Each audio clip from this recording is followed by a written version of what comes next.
नमस्कार। Book shelf के इस ख़ास एपिसोड में आपका स्वागत है और आज हमारे बीच एक ऐसी चर्चित शख्सियत हैं जिन्होंने फ़ोटोग्राफ़ी की दुनिया में एक बेहद अहम काम किया है और फ़ोटो पत्रकारिता के क्षेत्र में जो फ़ोटोग्राफ़र्स काम कर रही हैं, महिला फ़ोटोग्राफ़र ख़ास तौर से, उसके बारे में उन्होंने एक किताब लिखी है, कैमरे वालियाँ। 35 फोटोग्राफ़र्स उन्होंने जगह जगह से, देश के अलग अलग हिस्सों से, बल्कि देश में जो पहली महिला फ़ोटोग्राफ़र रहीं वहाँ से लेकर अभी तक जितनी भी महिला फ़ोटोग्राफ़र्स हैं उसकी जो संघर्ष यात्रा है उसको उन्होंने कवर करने की कोशिश की। सर्वेश जी हमारे साथ हैं जिनकी ज़िंदगी खुद ही बहुत ही चुनौतीपूर्ण तरीके से आगे बढ़ी है और आप सोचें कि जहाँ पुरुषों का वर्चस्व रहा हो पत्रकारिता के क्षेत्र में, फ़ोटोग्राफ़ी के क्षेत्र में, ऐसे वक्त में सर्वेश जी ने कैमरा उठाया और भारी भरकम कैमरे के बोझ के साथ उन्होंने ट्रैवल फ़ोटोग्राफ़ी की दुनिया में, ख़ास तौर से पहाड़ों की जो दुर्गम चोटियां होती हैं वहां तक पहुंचकर बेहतरीन काम किया और जगह जगह देश के अलग अलग हिस्सों में जाकर जो ज़िंदगी है, आम तौर पर मानवीय संवेदनाएं हैं, या अगर राजनीतिक फ़ोटोग्राफ़ी की बात करें या आंदोलनों की बात करें, वहाँ भी सर्वेश जी ने बेहतरीन काम किया। अलग अलग अखबारों ने, मीडिया संस्थानों ने उनके बहुत सारे इंटरव्यू छापे, फ़ोटो फीचर्स छापे। सर्वेश जी फ़ोटो पत्रकार यानी फ़ोटो जर्नलिस्ट हैं और जानी मानी फ़ोटो जर्नलिस्ट हैं। तमाम अखबारों के लिए, तमाम पत्र पत्रिकाओं के लिए तो काम किया ही है, साथ ही जब भी इच्छा होती है अपना कैमरा उठाती हैं और कहीं भी दुर्गम पहाड़ों की चोटियों पर जाती हैं और वहाँ से बेहतरीन तस्वीरें खींच के लाती हैं। उनके एंगल्स के बारे में हम क्या कहें, आप खुद ही उनकी तस्वीरें देख सकते हैं अलग अलग जगहों पर। हम खुद भी आपको दिखाते हैं कुछ तस्वीरें, ज़रूर देखिए।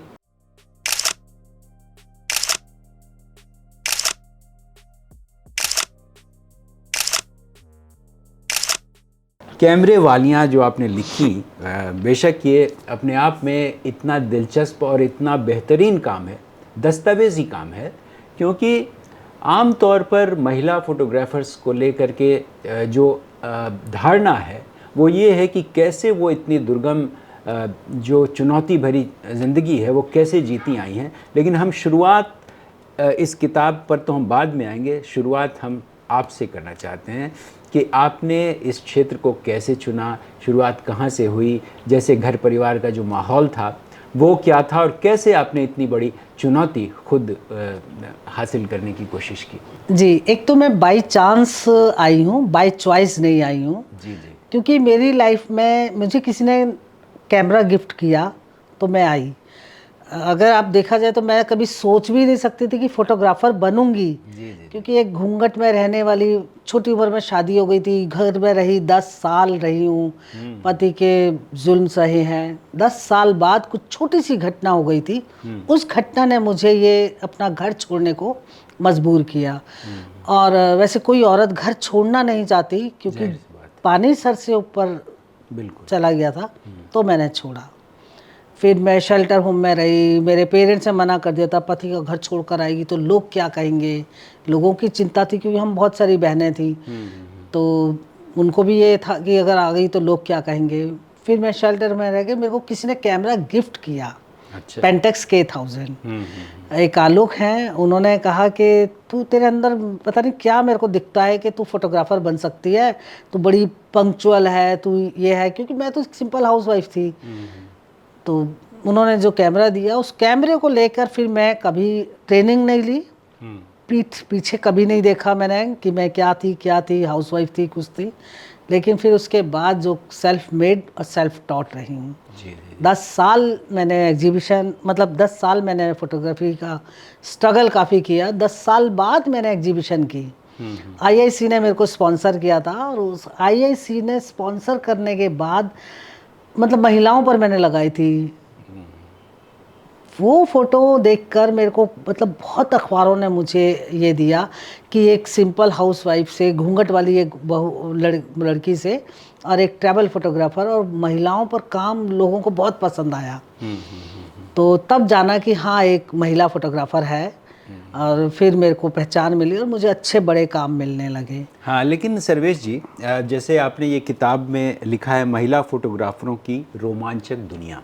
हाँ, निश्चित रूप से कदम कदम पर आपको बहुत सारी चुनौतियों का सामना करना पड़ा होगा, क्योंकि ये पुरुषवादी जो संस्कृति रही अपने देश में और जो एक सोच रही, जिसकी वजह से बहुत सारे फोटोग्राफर्स ऐसे मतलब पूरा का पूरा उनका एक वर्चस्व रहा, उसमें आपने अपनी जो जगह बनाई। जाहिर सी बात है अपने देश में और भी महिला फ़ोटोग्राफ़र्स हैं और आपने अपनी इस किताब में 35 फ़ोटोग्राफ़र्स को जगह दी है। क्या क्या चुनौतियां थी जो आपको महसूस हुई बीच बीच में? नहीं, इन फोटोग्राफर्स की नहीं, करने में या मैं सिर्फ आपकी चुनौतियां तो हैं। देखिए, इन सबकी अपनी कहानियां हैं। हर औरत, ये 10 to 5 की नौकरी नहीं है। हर औरत की अपनी कहानियां, उसने कैसे घर समाज से लड़के आगे बढ़ी है, क्योंकि कैमरा पहले पुरुषों का माना जाता था। जी, जी। और उसमें सभी इसलिए फोटोग्राफर ये कहते थे कैमरामैन कैमरामैन, तो कैमरा पर्सन क्यों नहीं, महिला क्यों नहीं? तो इसीलिए मतलब ये हर औरत की अपनी कहानी है, उन्होंने किस तरीके से झगड़ा किया। और मैंने भी सोचा कि जैसे मेरी अपनी कहानी है तो इसको भी ये तैयार किया जाए। इसको करने में ज़रूर परेशानियां आई कि सबके वहाँ जाके इंटरव्यू, जैसे बॉम्बे में कई दिन रही, कलकत्ता गई, तो इसको इकट्ठा करने में, जैसे मैं शिप्रा दास का बड़ा चाहती थी, नहीं हुआ। जम्मू कश्मीर की सना मट्टू है, उसका मैं चाह रही थी वो किस तरीके से कश्मीर में काम कर रही है, लेकिन उसको हालात ऐसे थे कि मतलब हमारी सरकार का है, भगवान जाने क्या है। पुलित्जर अवार्ड जिस लड़की को पहली बार हमारे देश में मिला और उसको जाने नहीं दिया गया, पुलित्जर अवार्ड लेकर नहीं जाने दिया, तो मेरी किताब में वो कैसे मेरे को इंटरव्यू देगी कि कश्मीर के किस हालात में वो काम कर रही है। मैं तो उस लड़की को सलाम करती हूँ। मैंने तो स्ट्रगल किया ही किया। बहुत सारी ऐसी महिलाएं हैं, ऐसी लड़कियां हैं जो आना चाहती हैं, लेकिन समाज से आने नहीं दिया जाता। जैसे हमें भी हम शुरू में कई बार ये करते थे कि कोने लगा दी, कुछ मतलब कमेंट्स कर दिया, है ना, तो उससे हतोत्साहित नहीं हुई मैं, करा और आगे बढ़ गई। हालांकि दुख होता था कि जब देखा कि अच्छा ये नहीं माने, जब मेरे एग्जीबिशन में नाम हुआ, कुछ हुआ, तो उसके बाद तो कहते अरे देखो ये सर्वेश क्या, मर्द भी क्या होंगे, क्यों मर्द से ही मेरी तुलना क्यों की जाए। लेकिन मुझे कई बार लगता है हाँ, ये पुरुष प्रधान समाज में पुरुष वर्चस्व वाला काम है, तो उसमें काम न तो अपने आप को अपना स्थापित करना है, वो बड़ी बात थी। सर्वेश जी, ये जो ट्रैवल फोटोग्राफी का जुनून आपके अंदर देखने को मिलता है और आपने बहुत सारी दुर्गम जगहों पे जाके फोटोग्राफी की, जो सामान्य पत्रकारिता करते हुए आप जो रोज़मर्रा की ज़िंदगी को अपने कैमरे में उतारती हैं, या फिर चाहे वो राजनेताओं को देख लीजिए, अलग अलग पार्टियों को देख लीजिए, आंदोलनों को देख लीजिए, ये सारी जो फोटोग्राफी होती है, भीड़ में जाकर के आप अपने जगह बना करके फ़ोटो लेती हैं। भीड़ में तो ठीक है तुल जी, लेकिन पहाड़ों में और ट्रैवल में अकेले जाना, वहीं आ रहा था आपकी बात कि ये एक अलग दुनिया है यहाँ जब आप फोटोग्राफी कर रही थी। लेकिन जो ट्रैवल फोटोग्राफी और पहाड़ों की जो एक ख़ास यात्राएं जो आपने लंबी लंबी की, वहाँ तक उसकी शुरुआत कहाँ से होती है? उसकी शुरुआत ये हुई कि मैं 10 साल अपने घर में कैद रही हूँ और घर से बाहर नहीं निकला, पैर जैसे देहरी से बाहर नहीं निकालते ना वो। और फिर उसके बाद मुझे लगा कि नहीं, जब कैमरा आया मेरे हाथ में और बस लगा कि मैं सारा संसार घूमूं। ट्रेन में मैं पहली बार बैठी, हवाई जहाज़ में पहली बार बैठी, और ये सब करके ना तो ये लगा कि नहीं, दुनिया बहुत बड़ी है, दुनिया बड़ी है और हमारे पास टाइम कम है, मैं बहुत से ज़्यादा दिखा सकूं। उस बीच मेरे बड़े अनुभव हुए। जैसे मैं एक छोटा सा अनुभव बताऊं, एक अकेली औरत अगर जब ट्रैवल करती है, एक होटल में मैं रुकी, यूपी का कोई था, मुझे अब याद नहीं है, कई साल पहले। मेरे साथ वाला एक कमरा था, उसमें कुछ लोग दारू, मुझे नहीं पता कि वो आए और मेरे कमरे को नॉक करने लगे। एक बार क्या देखा कोई है नहीं है, दूसरी बार उसने नॉक किया, दूसरी बार एकदम मैं निकली, मैं कौन है यहाँ बार बार नॉक कर रहा, मैनेजर को बुलाओ और ये सब करो, पूरा एक पुलिसिया अंदाज जो होता है।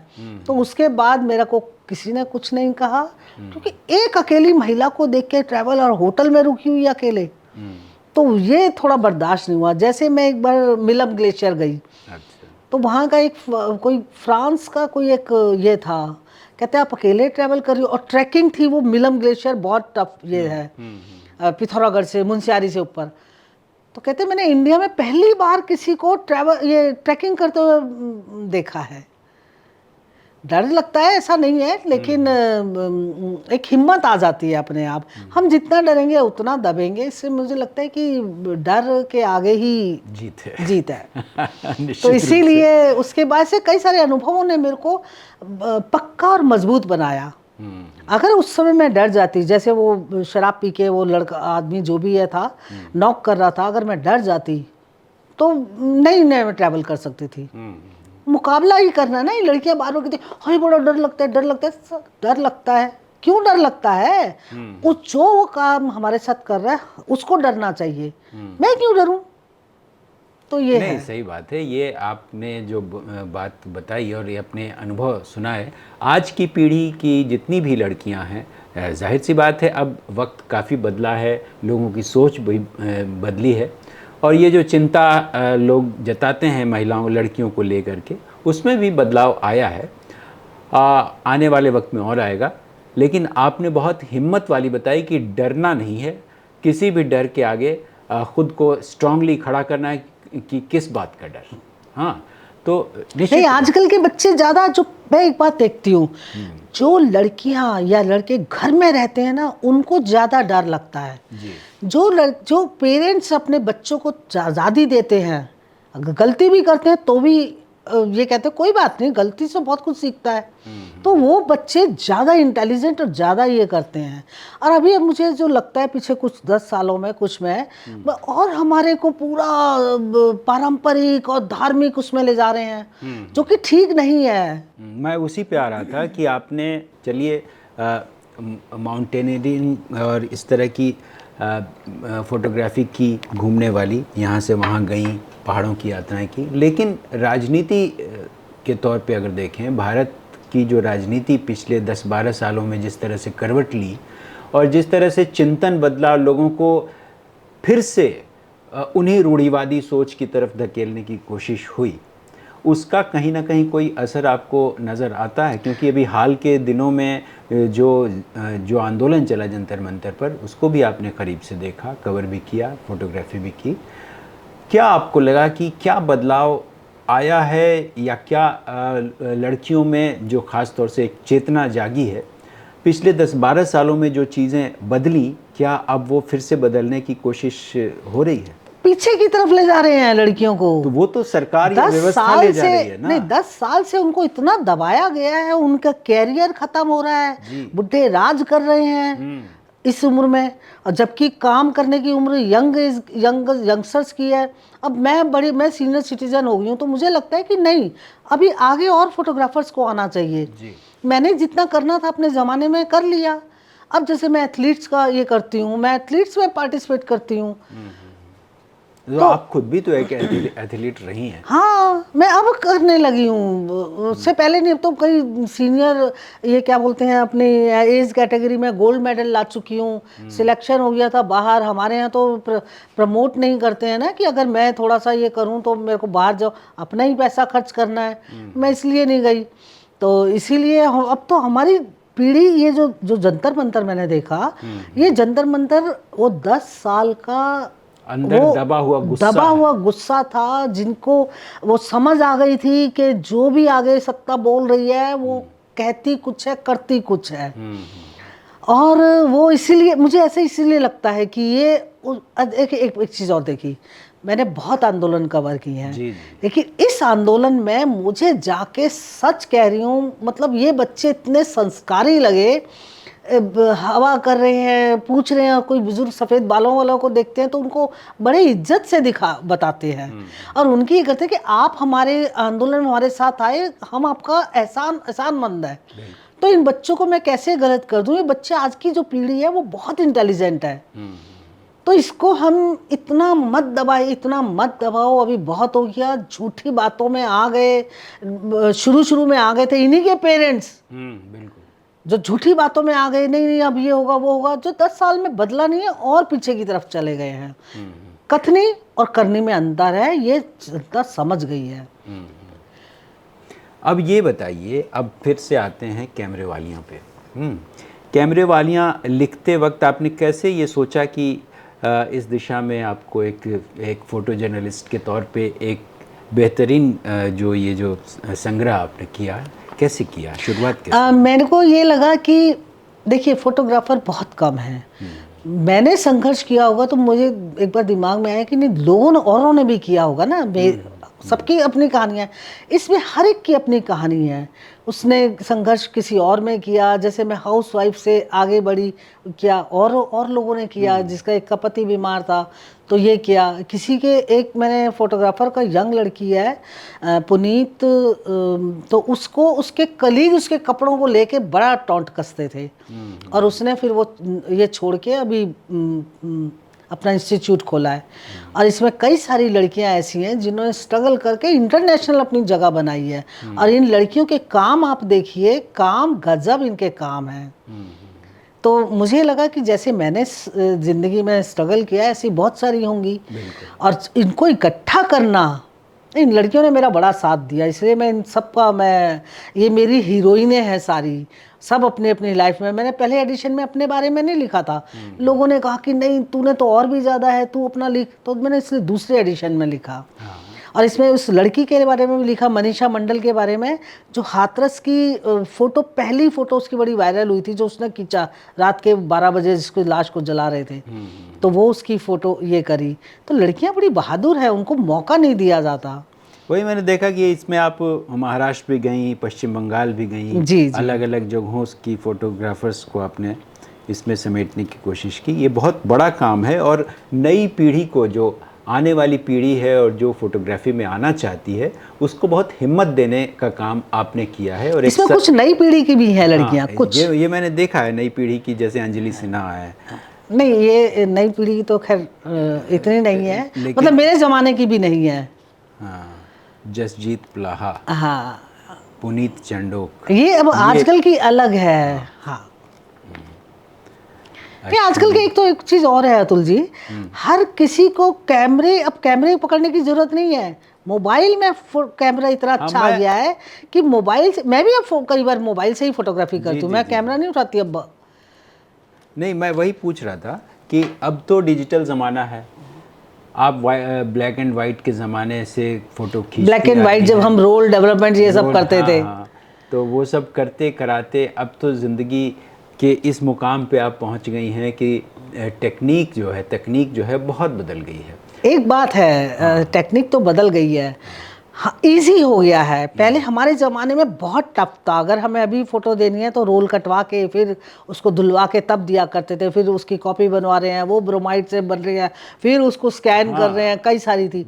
आजकल ये काम ये हो गया है कि आपको ईजी हो गया है, लेकिन लोग आजकल सिर्फ सेल्फी करने लगे हैं। सेल्फी से अगर हम दूर जाएं, न्यूज़ लोग जैसे कितनी बढ़िया बढ़िया रील क्रिएटिविटी, आजकल के युवा हमारे बड़े क्रिएटिव हैं, उनसे ही मेरे को कई बार सीखने को मिलता है कि काश हमारे ज़माने में भी होता, हम अभी भी कर रहे होते ये, तो इनसे सीखने को मिलता है। आज के ज़माने में भी ये है कि अलग हटके भी थोड़ा सा कई बार जो वीडियो वायरल होती हैं तो ये वही उसी का ही असर। वही मैं यही कह रहा था कि एक्चुअली क्या है कि कैमरे से ज़्यादा आपकी सोच, आपकी दृष्टि, जो आप सोचते हैं आप उसको कैसे किस एंगल से पकड़ते हैं, ये मायने रखता है। और ये आपने कर दिल और दिमाग खुला होना चाहिए। जैसे मैं एक छोटी सी घटना बताऊं, एक पेयर गया था अपना, शायद वो फोटो वीडियो बड़ी वायरल हुई थी, पेयर गया था हनीमून मनाने और एक जलता हुआ हवाई जहाज और उसमें समुद्र में आके ये करा था, वो अपने पति की फोटो बना रहे थे और एकदम देखा कि सामने है, तो वो फोटो बड़ी वीडियो वायरल हुई थी। कब कहाँ हो जाए, इसीलिए अलर्ट होने की ज़रूरत है। आपको कब कहाँ मिल जाए, मुझे लगता है कि अभी ये समय बहुत इजी है, बस दिल और दिमाग खुलने की ज़रूरत है बस। कैमरे वालियाँ आगे जो आपका सफ़र है, कैमरे वालियाँ लिखने के बाद, नहीं दूसरा एडिशन है, नहीं दूसरा एडिशन तो है।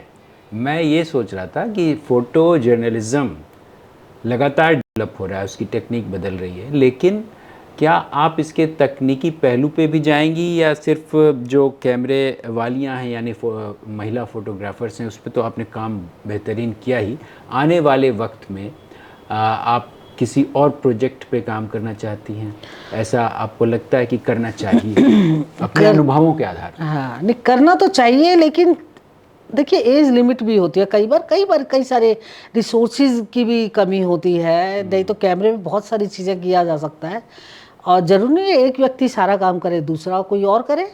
नहीं नहीं, निश्चित रूप से वो तो लोग करते ही हैं। जगदीश यादव भी कर ही रहे हैं कुछ न कुछ, तो कई लोग कर रहे हैं। जी जी जी। बहुत सारे फोटोग्राफर्स। लेकिन आपने ये एक बहुत ही अद्भुत काम किया है और इसके लिए मैं आपको बहुत बधाई देता हूँ।